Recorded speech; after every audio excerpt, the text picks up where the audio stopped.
মাধ্যমে পড়ে গেলেন। পয়গম্বররা তাদের সাথে কিছু চ্যালেঞ্জ হইলে সাথে সাথে সিজদার মাধ্যমে পড়ে যাইতো। হযরত ঈসা আলাইহিস সালাম জমিনের মাধ্যমে সিজদারে হয়ে ডাকতেছে, আল্লাহ এ কেমন চ্যালেঞ্জ হয়ে গেছে?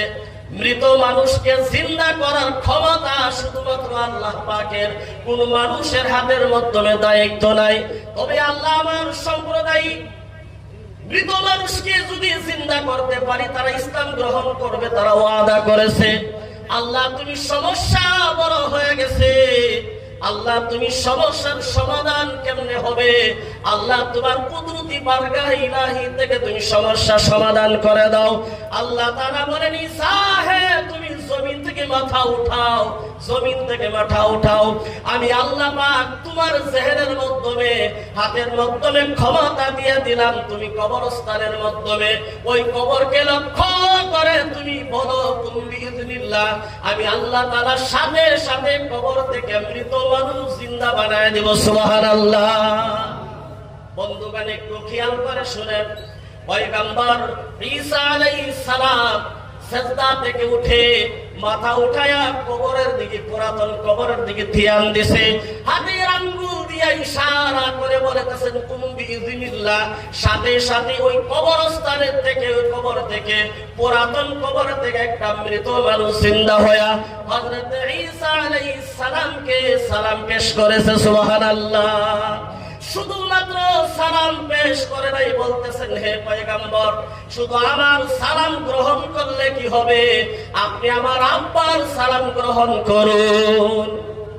হযরত ঈসা আলাইহিস সালাম আশ্চর্য হয়ে গেলেন, আহারে মানুষটা নিজেও সালাম দিল, আমি তাকে কোনোদিন দেখি নাই। পুরাতন একটা কবর থেকে জিন্দা হয়ে ওইটা আমাকে সালাম দিল।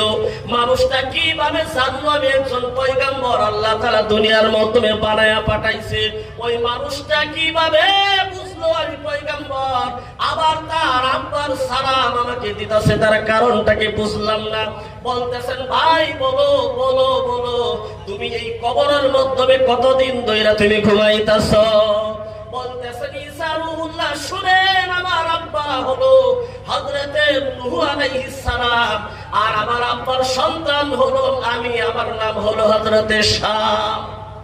আমার আব্বা দুনিয়া থেকে বিদায় হওয়ার সময় আমাকে নসিহত করেছিল যে আমার সন্তান, তোমাকে আমি একটা নসিহত করি, তুমি যে কবরের মাধ্যমে শুয়ে থাকবা, মৃত্যুর পরে যে জায়গার মাধ্যমে তোমাকে দাফন করা হবে, যে জায়গার মাধ্যমে এক যুগের পয়গম্বর ঈসা রূহুল্লাহ দুনিয়ার মাধ্যমে আসবে, আল্লাহ তাআলা তারে অনেক মুজিজা দান করবে। ঈসা নবীর মুজিজার কারণে একবার পুনরায় আবার তোমার এই পুরাতন কবর থেকে জিন্দা হওয়া লাগবে। যেহেতু একজন পয়গম্বর আর একজন পয়গম্বরের ভাই হয়, আমার ভাই যখন তোমাকে জিন্দা করবে আল্লাহর হুকুমে, ওই সময় তুমি আমি নূহ আলাইহিস সালামের সালাম তুমি পৌঁছায় দিও। সুবহানাল্লাহ। আশ্চর্য হয়ে গেলেন, বলতেছেন বলো তুমি এই কবরের মাধ্যমে কতদিন দিয়ে শুয়ে রইছো? বলে বেশি দিন হই নাই, এই কবরের মাধ্যমে শুভ আমার বয়স হয়ে গেছে ৪,৫০০ বছর। জোরে বলুন সুবহানাল্লাহ। ৪,৫০০ বছর কবরের মাধ্যমে শুয়ে রয়েছে। আল্লাহ তাআলা একজন পয়গম্বরের মুজিজার কারণে আল্লাহ তাআলা তাকে জিন্দা করার ক্ষমতা দান করছে। এবার জিজ্ঞাসা করতেছে, শোনো তুমি ৪,৫০০ বছর কবরের মাধ্যমে ছিলা, তোমাকে আমি জিন্দা করছি, এখন তুমি একটু বলো কবরের মাধ্যমে তোমার সাথে কি ব্যবহার হয়েছে? একটু বলো তোমার মৃত্যুর সময় তোমার কি ব্যবহার হয়েছিল, তোমার মৃত্যুর সময় কেমন লেগেছিল? একটু জবাব দাও, জবাব দাও। আমার সাথী বন্ধুদেরকে শোনাও, মরণ কত কষ্ট, কবরে কত কষ্ট। বলতেছেন ঈসা রূহুল্লাহ, শুনেন আমি কি ঘটনা আপনাকে শোনাইবো। ৪,৫০০ বছর বয়স হয়ে গেছে, এই কবরের মাধ্যমে আমি শুয়ে রইলাম।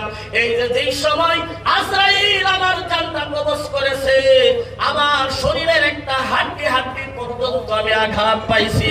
এই যে ৪,৫০০ বছর কবরের মাধ্যমে ঘুমায় রইছি, এখন পর্যন্ত মৃত্যুর যন্ত্রণায় আমি বলতে পারি না।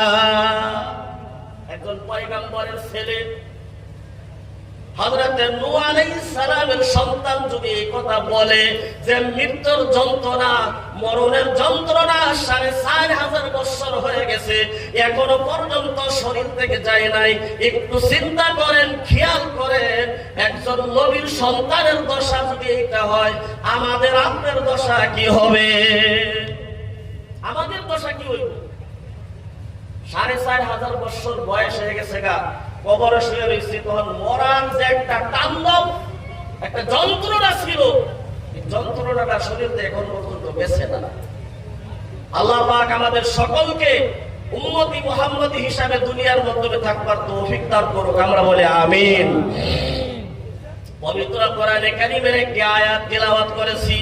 বন্ধুগণ, একটু খেয়াল করেন, মৃত ব্যক্তি মরার সময় এক যন্ত্রণা, কবরের মাধ্যমে সওয়ালের জবাব দিতে পারলে আরাম, না হলে একটা জাহান্নামের যন্ত্রণা। হাসরের ময়দানে হিসাব যদি ভালো হয়, জান্নাতের ফয়সালা হবে, না হয় জাহান্নামে যাওয়ার আরেকটা যন্ত্রণা। বন্ধুগণ, আমি কিতাবের মাধ্যমে যতটুকু পেয়েছি, মুফাসসিরিনে কেরাম আয়াতের ব্যাখ্যা করেছেন।